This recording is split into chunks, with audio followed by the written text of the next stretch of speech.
Alright guys, welcome back. This is Bad Senator. So today I have some ratings changes for you in the reasons for House, Senate, and Governor. In the Senate, surprisingly, nothing has really changed. The only thing that has changed is my characterization of the toss-up race in Indiana. I said before that it would go to Republican Mike Braun, but now I think it will go to Democrat Joe Donnelly, mostly because I think the whole Kavanaugh confirmation is on the DL.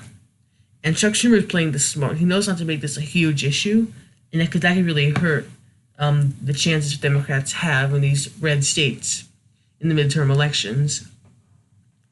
And if, Joe Donnelly was forced into a high-profile choice of whether or not to vote for Kavanaugh, he would upset too many people, I think, to win re-election. However, now that decision isn't going to be as high-profile, and I think that Joe Donnelly's moderate record, he can squeeze by Mike Braun here and win.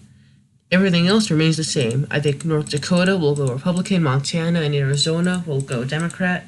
I think Rick Scott will just barely win in Florida. Again, these toss-up races are extremely close, and they very easily could go either way. So there's a certain person, I'm not going to say any names, there's a certain person who is rather upset that I've called Florida for Rick Scott.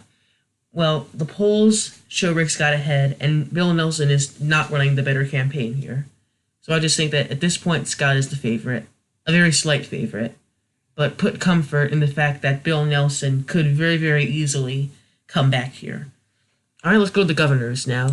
So contrary to the Senate races, I have several ratings changes to make in governors races. This is my no toss-up map. Let's change it so that there are toss-ups. So I believe that this was my old map. Arizona, I have Colorado's leading Democrat. Connecticut is toss-up. I'm sorry, I was just trying to get this map back to its original position. Alaska was also toss-up. I feel like there were more races that were toss-ups. I don't know. I've got to be missing one of them. Doing a quick scan. I'm pretty sure that this is where it should be. Okay, so this was my map, but I have some changes to make to this map. The first one being in South Carolina. Let's go south to north here. South Carolina, I think that race has become solidly Republican, mostly because the Daily Consult poll has shown Harry McMaster with high approval ratings. Now, in Georgia, the opposite is true. We're moving that race into the lean Republican column. So Brian Kemp won this race. It was pretty amazing to see how Casey Cagle, how bad he did in the primary. But Brian Kemp is the more conservative candidate by far.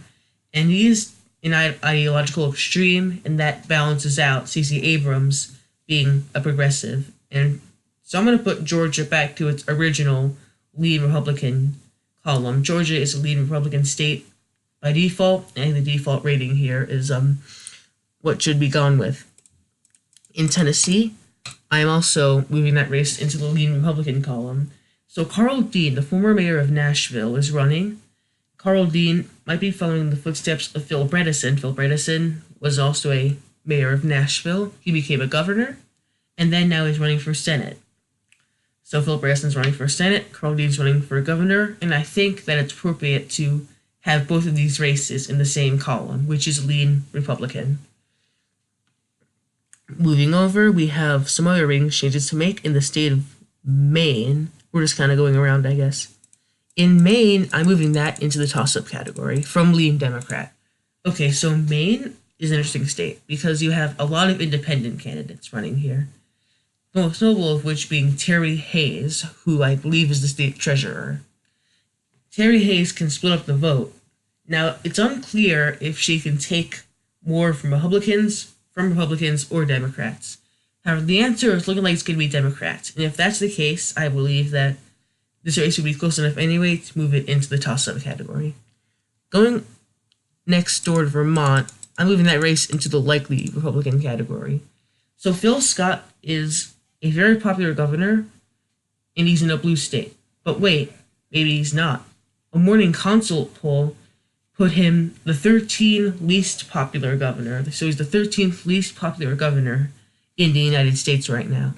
how this happened. It is the fact that many Republicans are angry with Phil Scott for signing gun control bills. While this has kept his popularity high with Democrats, it probably hurt him more than it helped him. Now, since he still remains popular with Democrats, if he makes it to the general election, he'll probably be fine. I move this race back to safe Republican. However, he does face a primary challenge, and I think that the primary challenge has a small, very small, but a chance of succeeding. And if the primary challenge does succeed, then Vermont moves into the safe Democrat category. So that likely Republican rating, that's just a precaution of a possible primary upset there, a Christine O'Donnell style primary upset, if you can remember that. I can't even remember that. I'm too young to remember what the 2010 midterms were like. How do I even know that?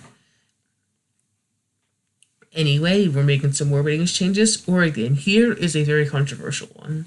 I'm moving Oregon into the lean Democrat category.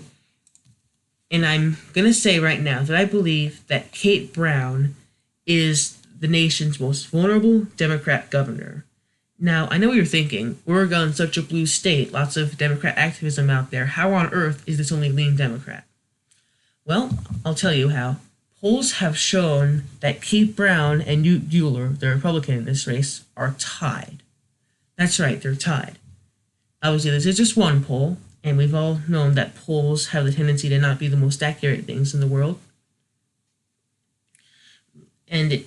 But the race is tied, according to this one poll. Additionally, several factors are working towards Newt Bueller's favor here. Newt Bueller is moderate, like genuinely moderate. He's kind of like Charlie Baker. He is pro-choice, pro-marriage equality, and he has a hold some more liberal positions. He also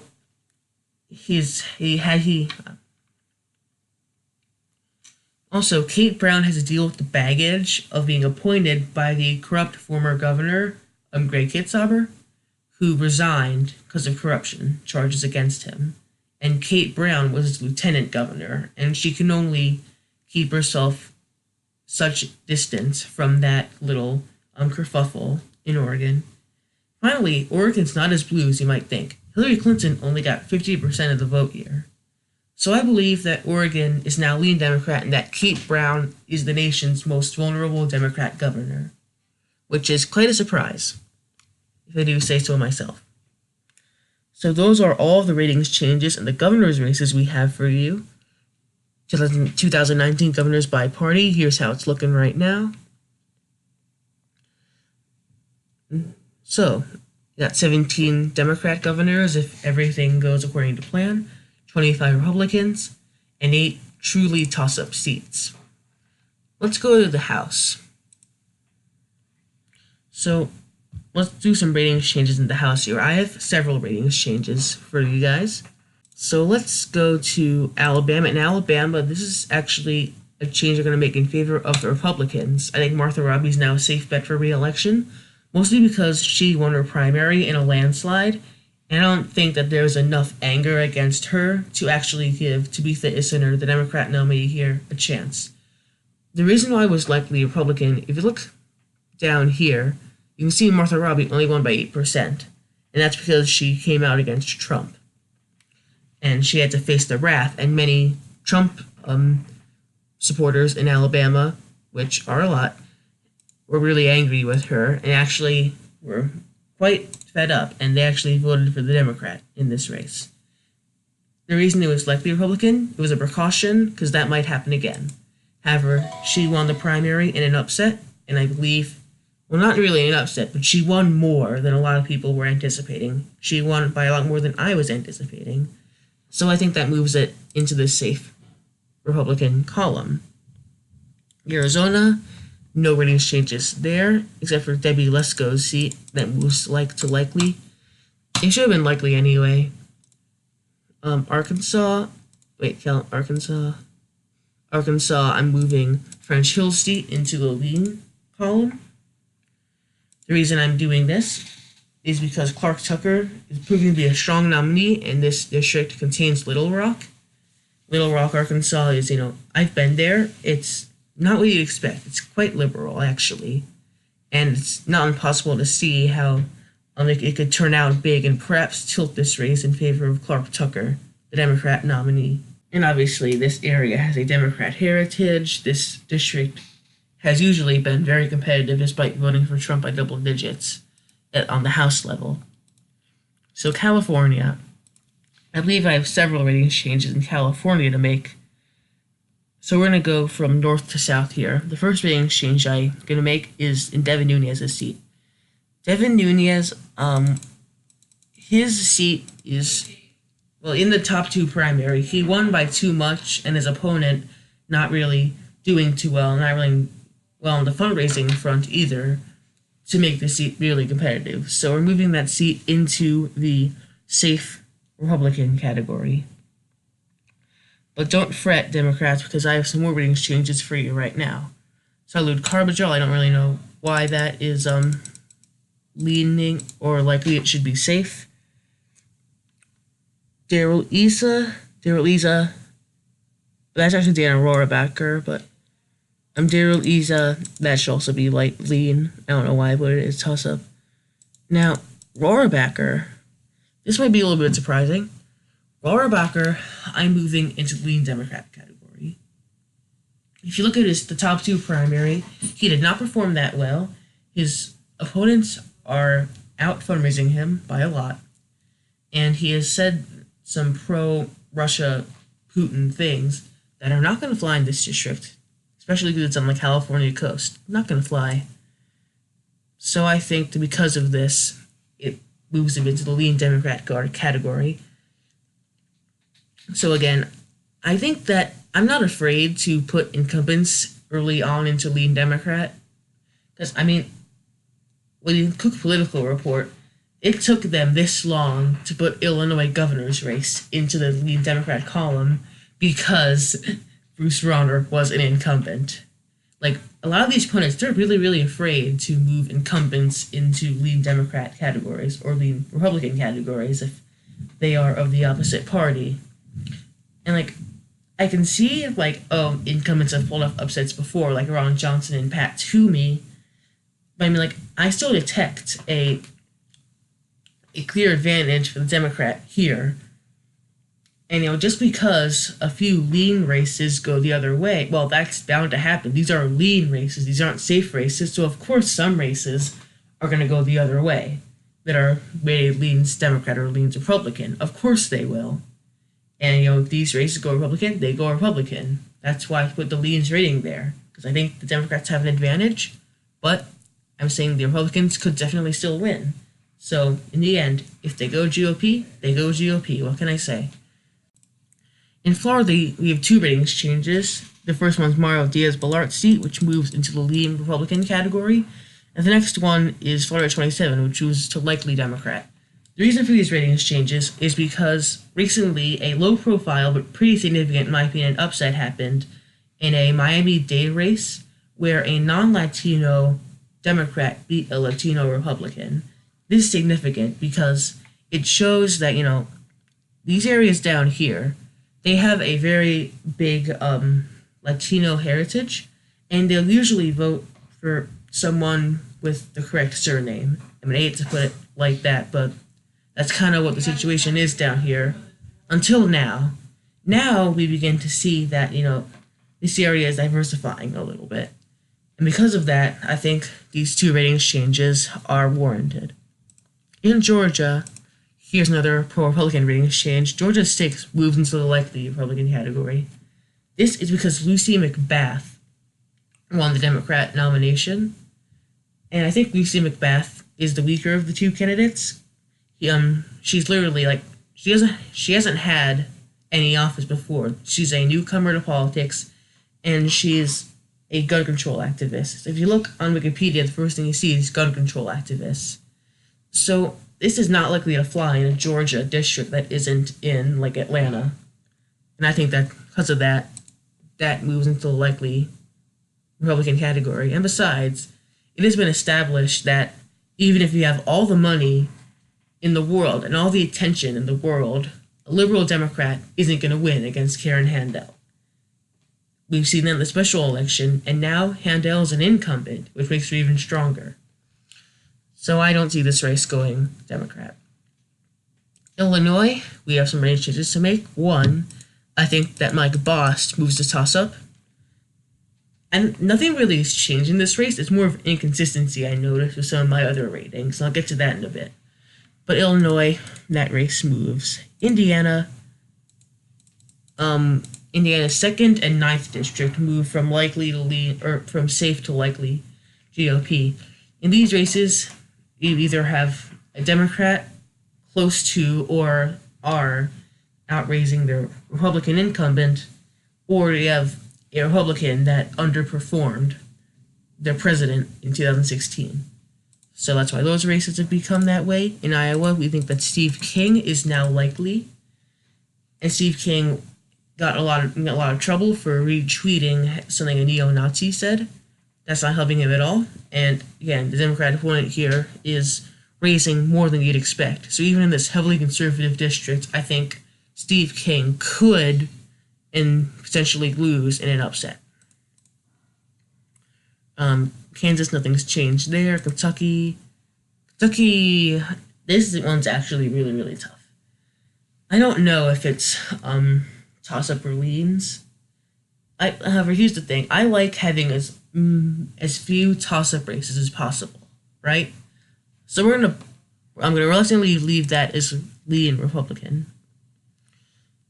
What else has changed? In Michigan, Mike Bishop's seat is now toss-up. Melissa Slotkin is raising lots of money. Now you're going to hear that a lot, that a certain opponent here is raising a lot of money. In House races, it really does matter.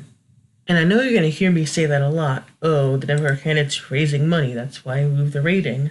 Well, I think in certain areas, raising a lot of money isn't going to help you that much.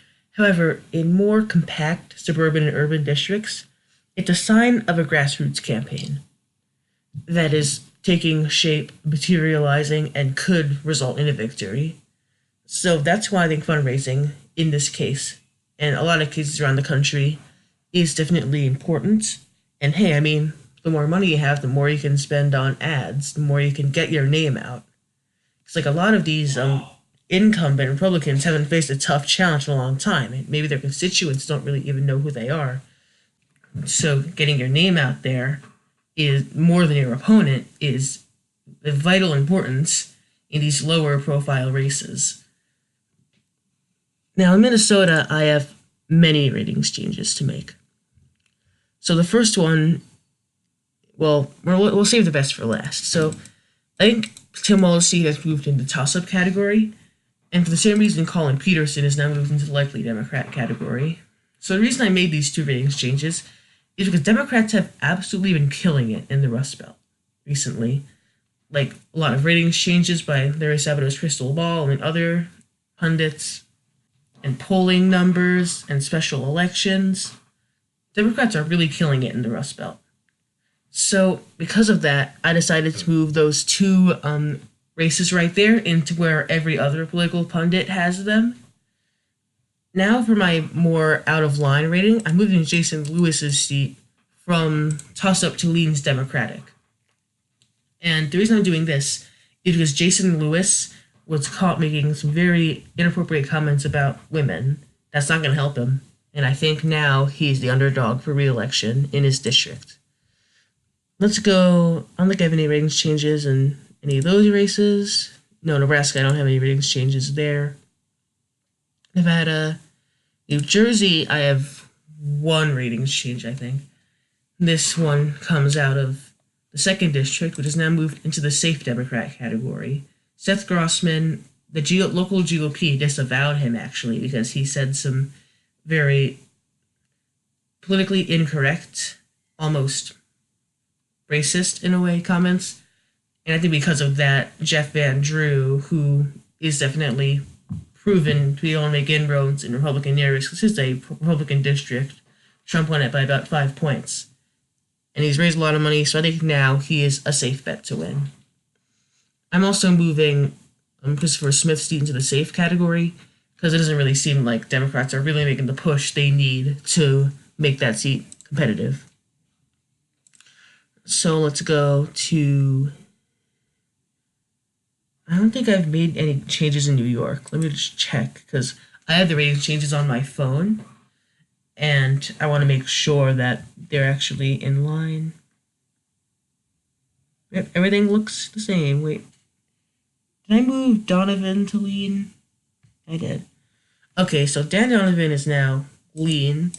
Again, for similar reasons. Donovan lives in a urban district where Trump is quite toxic and the Democrat here is strong. So I moved that race into the lean category. Now, North Carolina, there's no actual ratings changes in North Carolina, but this does explain my earlier Illinois ratings change. So why in North Carolina's 13th district, Ted Budd, Trump won here narrowly, and Ted Budd faces a strong Democrat challenger.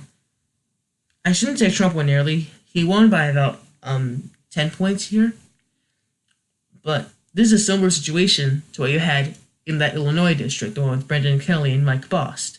You had two very similar situations. And I decided why would they have different ratings. It didn't make sense, so I decided to adjust Illinois, that rating, to toss-up. But no actual ratings changes in North Carolina. We do have several big ratings changes in the state of Ohio. So the special election, that is now a toss-up. Danny O'Connor has made a lot more conservative and Republican inroads than I thought he would. He's a big city Democrat, so I thought, in a Trump plus 11 district, he is not going to make the inroads he needs to. But I think he really is. A big conservative newspaper just gave him an endorsement, and he tied himself to John Kasich in an ad, I think, which is a little bit weird, but it makes sense given that John Kasich is very popular in the state of Ohio. He won districts as blue as Tim Ryan's up here. Obviously, this is a safe blue district. So I think because of that, he's making the inroads where he needs to, and Democrats have also been doing well in the Rust Belt, as I mentioned before. So I think that a special election is really a toss-up now. Another race has also moved from leading GOP to toss-up. That is Steve Chabitz's seat.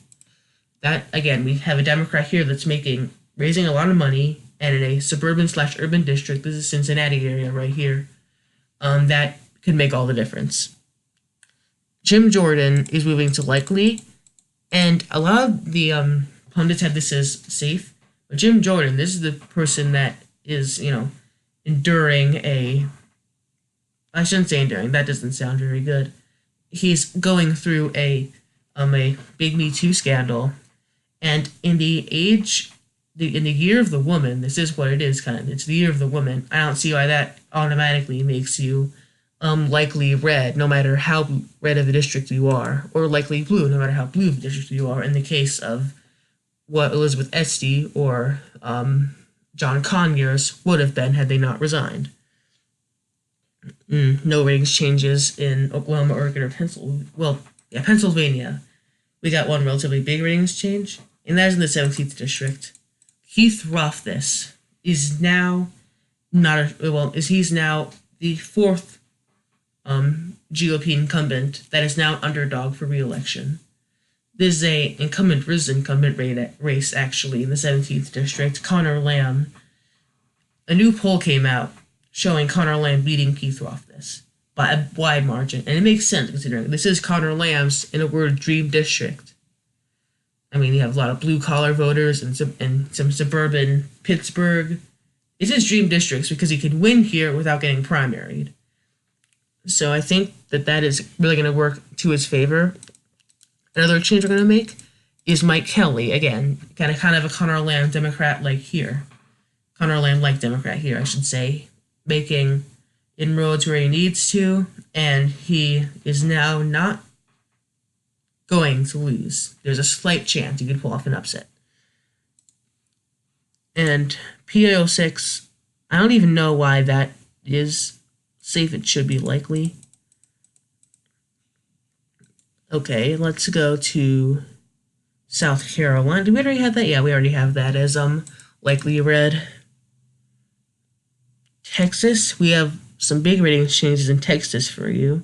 John Carter has moved into likely Democrat, or likely Republican, due to fundraising by the Democrat, good fundraising by the Democrat. And John Culberson is now in a toss-up race. Again, you guessed it, fundraising on the Democrat side. This is right smack dab in Houston. This is as urban a district that you're going to see held by a Republican as it gets.